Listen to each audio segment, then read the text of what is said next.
நேயர்கள் அனைவர்களுக்கும் வணக்கம். இப்போ என்ன ஒரு இதை பற்றி பார்க்க போகிறோம்னா, மகளிருக்கான உண்டான ஒரு இதை பற்றி பார்க்குறோம். இவங்க அந்த பீரியட்ஸ் காலத்தில் அதாவது அடி வயிறு வந்து அதிகமாக வலி எடுக்கும். இந்த வலி வந்து எதனால் வருதுன்னு கேட்டிங்கன்னா, இறுக்கமான உடை அணிகிறது, இப்படி சேரில் வந்து உட்காந்து அதிக நேரம் வேலை பார்க்குறவங்க, இந்த மாதிரியான உள்ள அந்த பெண்களுக்கு, இளம் பெண்களுக்கு இப்படி வயிற்று வந்து அடிவயிறு அதிகமாக வலி எடுக்கும். தாங்கவே முடியாது, அந்த அளவுக்கு வலி எடுக்கும். இப்போ இந்த மாதிரி வலி எடுக்கிறவங்களுக்கு, அந்த பீரியட்ஸ் டைமில் வலி வர்றவங்களுக்கு என்ன பண்ணுறீங்கன்னா, ஒரு வாரத்துக்கு ஒரு முறையாவது நம்ம நல்லெண்ணெய் தேய்ச்சி குளிக்கணும்.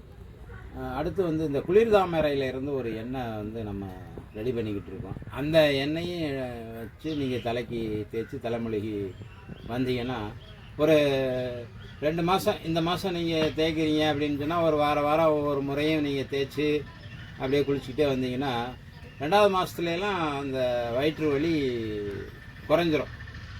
3வது மாதம் சுத்தமாகவே அந்த வயிற்று வலி இருக்காது.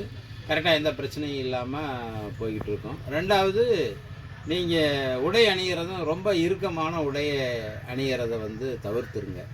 அடுத்ததாக வந்து நீங்கள் சாப்பிடக்கூடிய பொருள்கள் வந்து நீர்ச்சத்து உள்ள காய்களை வந்து நீங்கள் எடுத்துக்கலாம். இந்த சுரைக்காய் எடுத்துக்கலாம், இந்த தர்பூசணி எடுத்துக்கலாம், முள்ளங்கி, இந்த பீட்ரூட் ஜூஸ் வந்து நீங்கள் அவசியம் வந்து பீட்ரூட்டு கேரட்டும் சேர்த்து ஜூஸ் போட்டு நீங்கள் சாப்பிடுங்க. இப்படியே சாப்பிட்டு வந்தீங்கன்னாக்கும் உங்களுக்கு சுத்தமாகவே வலி, அந்த பீரியட்ஸ் டைமில் உண்டான வலியே வந்து முழுமையாக அதிலிருந்து நம்ம வெளியே வந்துடலாம்.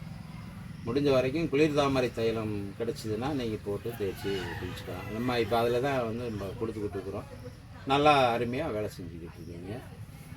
ரொம்ப நன்றி. தாய்மார்கள் அனைவர்களும் இதை பார்த்து தகுந்தவாறு எண்ணெய் தேய்ச்சி குளிங்க. வணக்கம்.